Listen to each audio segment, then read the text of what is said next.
C'est ton gars Vantard qui revient une fois de plus, again and again, te balancer cette dose, ce nectar survitaminé. Va chercher ton bavoir, mets-le bien en place, car tu sais que tellement c'est bon, onctueux, délicieux, tu vas t'en foutre partout et tu vas dégueulasser ton tricot tout neuf. Un peu flou là. C'est mieux là. Bon bref. Donc aujourd'hui, c'est une putain d'exclus que je viens te ramener à ce jour et elle doit être prise comme telle. Parce que là, aujourd'hui, on est le 23 septembre 2017. Le film dont je vais te parler sort le 11 octobre. C'est une motherfucking exclue que Vantard vient t'apporter à ce jour. Donc, le film du jour s'intitule Kingsman 2 ou Kingsman... Attends. Voilà. Je l'ai vu hier en avant-première et en IMAX. Kingsman, le cercle d'or, je crois. Ah, l'attaque. Kingsman, le cercle d'or. Voilà, tu vois, voilà. Donc, je l'ai vu en IMAX hier soir à Villejup. Et je suis face à un dilemme. Mon cœur est tiraillé. Je vais t'expliquer pourquoi. Je sais pas. Pour une fois, je sais pas, je suis tiraillé. Donc, j'avais bien aimé le Kingsman numéro 1. Voilà, pour ceux qui connaissent Matthew Vaughn en tant que réalisateur et en tant que producteur, c'est lui qui avait réalisé Kick-Ass 1, c'est lui qui avait réalisé Layer Cake. Donc, il a ce style d'humour british, ce style d'humour trash, ce style de film avec des scénarios à la Quentin Tarantino.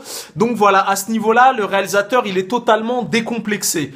Pour ceux qui ont vu Kingsman numéro 1, ils savent que c'est du grand n'importe quoi, que c'est que du fun, que c'est des films qu'il faut prendre au 112e degré. Donc, Kingsman numéro 1 a explosé le box-office mondial.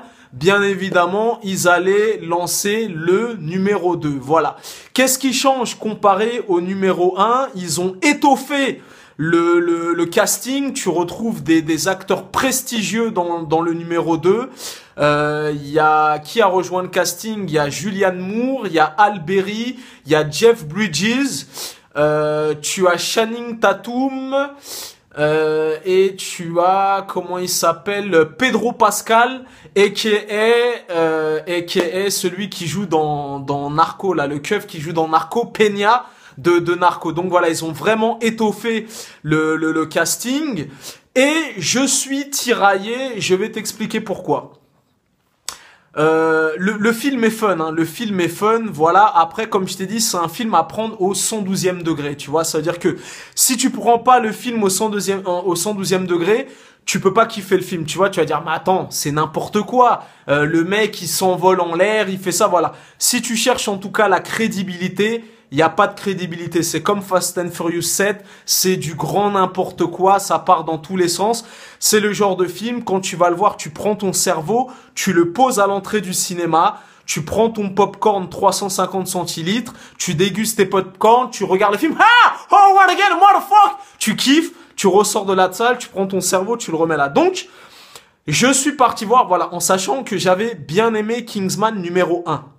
Je suis parti voir Kingsman numéro 2. D'entrée de jeu, ça commence la violence, la bagarre. Voilà, donc déjà d'entrée de jeu, le film, il met 5 minutes à démarrer. D'entrée de jeu, dans les 5 premières minutes, t'as une espèce de séquence d'action, bagarre, baston, nanani, course-poursuite et compagnie qui dure au moins un bon quart d'heure. Tu vois, ça veut dire d'entrée de jeu, tu vois, si tu vas aller le voir, dépêche-toi parce que si t'es en train de te décrotter le nez, t'es aux toilettes ou tu pars chercher ta glace, tout ça, direct l'action ça démarre direct. Voilà, donc ça commence très fort,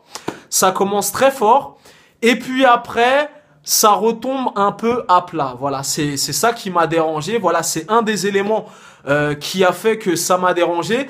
Ça commence très fort et ça retombe à plat. Le film dure exactement 2h20 et je peux te dire que mon gars, les 2h20, tu les sens passer. Voilà, pour le coup, les 2h20, je les ai sentis passer et je peux te dire qu'au bout de 1h36 de film, 1h52 de film, j'ai totalement décroché. Voilà, vraiment, le film, j'ai perdu en attention.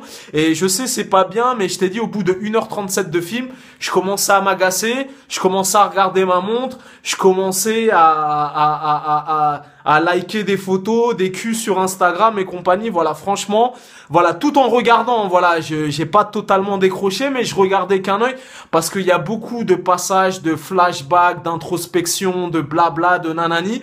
Et voilà, tu vois, autant le film Ça, qui vient de, le film Ça, qui vient de sortir au cinéma, il est assez long, pareil, il dure 2h15, mais c'est assez rythmé. C'est un rythme assez soutenu, il se passe toujours un truc, il y a une rigolade, il y a une séquence d'horreur et tout, voilà, il est assez rythmé. Autant tu peux aller voir un film qui dure 1h20, t'as l'impression t'as passé 5 jours dans la salle, et t'as un film qui peut durer 2h15, même 2h30, c'est tellement rythmé, c'est tellement, tu vois, par exemple le film Dunkerque, qui dure assez longtemps, dès l'instant où, dès le premier plan jusqu'à la fin, ça te laisse quasiment aucun temps mort, aucun répit. Voilà, donc dans ce que j'ai pas aimé dans Kingsman numéro 2, voilà, il est vraiment long, et les 2h20, je te jure, tu les sens passer, voilà. Deuxième chose que j'ai pas aimé, tu te rappelles le premier Matrix, le Matrix numéro 1, il avait mis la pression à tout le monde. Tu vois, les chorégraphies, nanana, c'était du jamais vu. Tout le monde s'est mangé cette claque en 1999. Les frères Wachowski, je sais pas quoi, avaient révolutionné le genre en mise en scène et compagnie. Si tu te rappelles bien, à partir du 2, du 3, c'était que des images de synthèse. C'était des espèces de grand n'importe quoi. Tout était digitalisé. En fait, il disait, Keanu Reeves joue dans ce film. Il donnait 3 coups de poing, il faisait 2 galipettes, et tout le reste de film, c'était digitalisé, nanani, et c'était grossier, tu vois. C'était tellement du n'importe quoi, il s'envolait dans le ciel, il tourbillonnait sur lui-même, et moi personnellement, ça m'avait gavé. Et ben, dans Kingsman 2, ça m'a gavé aussi, tu vois. Il y a beaucoup de ça dans Kingsman 2, tellement des actions, c'est du grand n'importe quoi. Il y a des séquences poursuites, c'est fait par ordinateur. Il y a trop de choses faites par ordinateur, et ça m'a gavé. Tu vois, autant des fois dans des films, ça représente 20%. Là, pour le coup, c'est tellement du grand n'importe quoi, du voilà. Bon, après, le film doit être pris tel quel. Tu vois, tu dois l'apprécier. Voilà, je sais à quoi m'attendre, mais quand même, tu vois, un minimum de swag. Là, pour le coup, il y a trop de trucs digitalisés, il y a trop d'effets spéciaux numériques, du n'importe quoi. Moi, personnellement, au bout d'un moment, ça m'a gavé, tu vois. Autant faire un film, tu dis, bon, dans le film, il y a Channing Tatum, il y a truc, mais le mec n'apparaît en physique que 30% dans le film, et tout le reste, c'est du numérique, du digitalisé, nanani. Voilà, ça m'a gavé, voilà. Et comme je te dis, je suis tiraillé, parce que quand même, voilà, le film, c'est quand même du fun. Voilà, c'est quand même du fun. C'est un film qui sort des sentiers battus. Il y a des grosses rigolades dans le film, tu vois.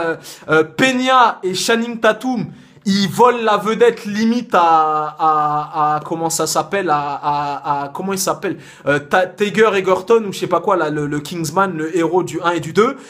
Peña dedans, Pedro Pascal et Channing Tatum dedans, ils niquent tout. Voilà, ils niquent tout. En plus, personnellement, je te conseille d'aller le voir en version originale sous-titrée, parce que quand il parle en mode Texas et tout, t'as vu la bande-annonce avec son lasso, et Jeff Bridges, pareil, c'est d'abord God damn Billy, you're the nigger running game, tu vois, il parle en mode cowboy, il roule sur les voyelles et les consoles du lourd. Donc, Pedro Pascal et Peña de Narco, Channing Tatum, il nique tout dans le film, tu vois, vraiment, il nique tout. Voilà, et malgré les points négatifs, il y a quand même quelques bonnes scènes d'action, mais l'essentiel, entre guillemets, des meilleures scènes d'action sont concentrées dans la dernière demi-heure du film, tu vois, donc ça... Comme je t'ai dit, il y a un problème de rythme. Ils ont vraiment, l'action, c'est avec parcimonie. Il y a trop de longueur. Il y a trop des passages où ça blablate pendant, voilà. Pour moi, c'est pas assez, tu vois ce que je veux dire? C'est pas assez réparti dans les 2h20 du film. Et pour le coup, si tu te manges les bandes annonces, tu vois, c'est un bail, tu restes 2h40 dans la salle. Je peux te dire, voilà, arrête-toi de boire 72 heures avant d'aller voir le film. Sinon, au bout d'1h40 ou au bout de 2 heures, tu vas te lever pour aller pisser ou pour aller chier. Donc voilà. Malgré tout, voilà.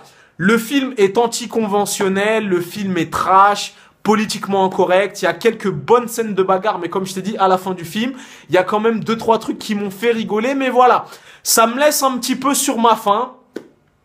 Je pense qu'au final, c'est pas un film qui va plaire au plus grand nombre, parce que le côté, tu vois, c'est comme, tu te rappelles le film, comment ça s'appelle, le film avec Gérard Butler, là, ils en avaient fait 2, là, je sais plus comment ça s'appelle, tu sais, l'espèce de truc à la Maison Blanche ou je sais pas quoi, là, tu vois. Le premier était bien, pour le coup, j'avais kiffé le premier, le parti pris à la piège de cristal, le mec, il est tout seul, à lui tout seul, il zigouille la moitié de la planète, mais quand c'est trop, quand ils poussent trop le bouchon, comme le deuxième opus qu'ils avaient fait, quand ça devient trop du n'importe quoi, le mec à lui tout seul, il nique 8000 personnes, ça dénature le truc un petit peu, et moi, ça me dérange un petit peu, voilà. Donc, comme je t'ai dit, je suis tiraillé, je suis un petit peu, voilà, et au final, je pourrais même pas te dire s'il est mieux que le premier et tout, voilà.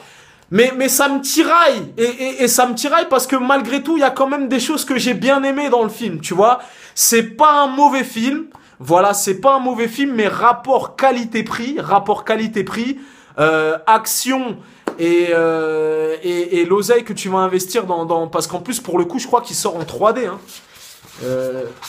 Je l'ai vu en IMAX, mais j'ai vu qu'il va être en 3D. Donc, pour le coup, si tu vas le voir en 3D et que tu payes ta place plein pot, là, 14 €, je sais pas quoi, plus la location des lunettes, plus le popcorn, plus t'invites ta meuf qui veut le Häagen-Dazs, la glace et compagnie, et qu'au final, tu t'en sors pour une histoire de presque 50 balles, ça va peut-être un petit peu te laisser sur ta faim, tu vois. C'est à ce niveau-là que, voilà, je suis un petit peu tiraillé, je t'ai dit, voilà, ça se traîne vraiment en longueur.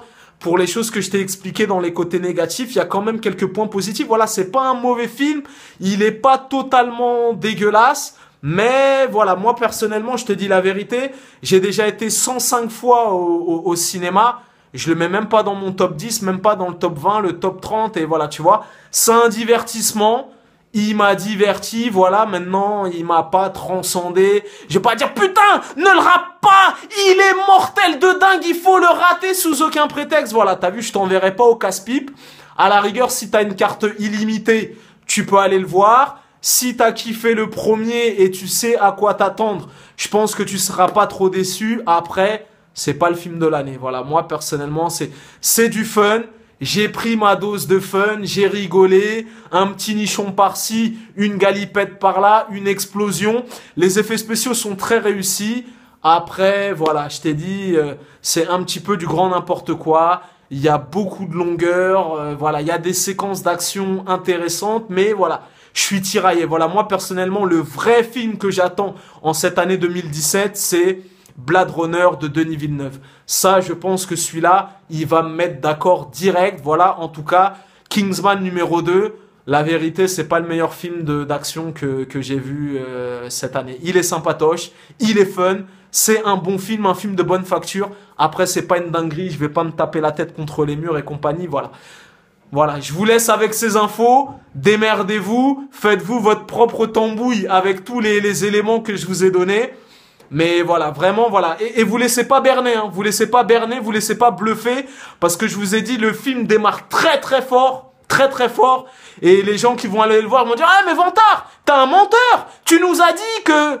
Vous laissez pas berner. Ça démarre très très fort et après, ça retombe à plat. Et il y a des longueurs, il y a des vraies longueurs. Je peux te dire que tu vas les sentir passer. Voilà. Tu connais ce dicton légendaire.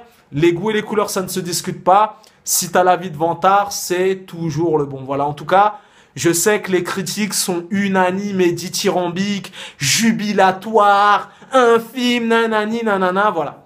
C'est un bon film, un film de bonne facture. Après, de là à me taper la tête contre les murs, à te dire ne le rate pas sous aucun prétexte, faut pas pousser mémé dans les orties. C'est un bon film, mais il m'a laissé sur ma faim, il manque quelques trucs. Après, c'est pas mal. C'est quand même un film d'action qui sort du lot, donc...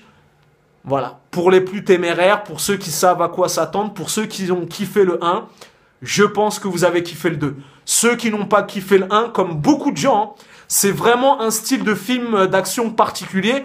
Moi, j'ai des collègues de taf, ils ont détesté Kingsman. Ceux qui n'ont pas aimé le 1, n'espérez pas plus pour le 2, c'est dans la même veine et peut-être même encore pire. Voilà, ceux qui sont dans le rationnel, N'allez pas le voir parce que c'est du grand n'importe quoi. Ça fait du ski nautique sur des portières de voitures. Ça s'envole. Colin Fleurs, là, il a même pas 63 ans. Dans le film, il se tape comme Ongba qui fait des galipettes, des pirouettes. C'est du grand n'importe quoi. Donc il faut, voilà. Faut que tu sois en connaissance de cause. Voilà. C'était ton Avatar. Peace and love. Bon week-end à tous. Demain soir, je vais voir le film Détroit de Catherine Bigelow en avant-première avec Anthony Mackie et le Renoir là qui joue dans le dernier Star Wars. Film coup de poing, choc monumental tiré d'une histoire vraie, tension raciale aux États-Unis d'Amérique. Le film sort le 11 octobre. J'y vais demain soir, bien évidemment. T'auras la chronique dispo dès dimanche soir ou dès lundi. C'est encore une motherfucking exclue que Vantard t'apportera. Voilà, moi je vous laisse. Je vous souhaite un bon week-end à tous et je vais aller me foutre devant le match du PSG. Peace and love.